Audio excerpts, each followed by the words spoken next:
ce décès fut l'un des plus marquants parmi ceux des chanteurs français. Le 25 avril 1975, Mike Brandt tombe du 6e étage de l'appartement de son ami Jeanne Kaki, aussi rue Erlanger, et succombera à ses blessures. Ses proches ont pensé au suicide, mais l'accident reste aujourd'hui encore très mystérieux. Après le décès incompris du chanteur, la rue Erlanger a été le théâtre de bien d'autres événements atroces. Cette accumulation d'horreurs a donné à cet endroit du 16e arrondissement la réputation et l'appellation de la rue la plus maudite de Paris.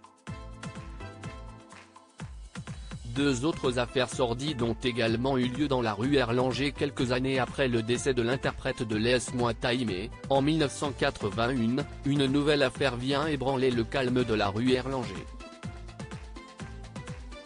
Le 11 juin, un étudiant japonais de 32 ans nommé Issei Sagawa est installé au 10 rue Erlanger, une néerlandaise de 24 ans qui l'avait invité chez lui.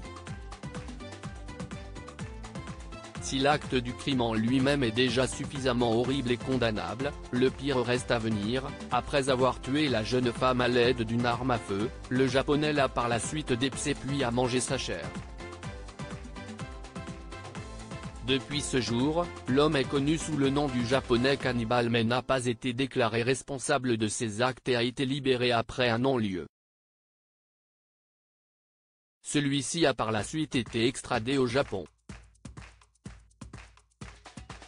En 2019, la rue Erlanger connaît un autre drame, et consolide sa réputation de rue maudite.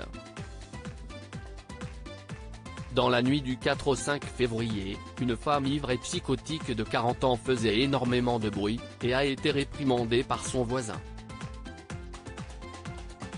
Celle-ci lui a par la suite dit « Regarde-moi droit dans les yeux.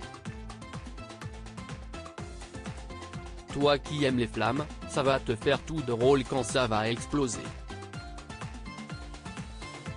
Elle mettra ensuite le feu à l'immeuble de la rue Erlanger une demi-heure plus tard, et l'incendie fera 10 morts.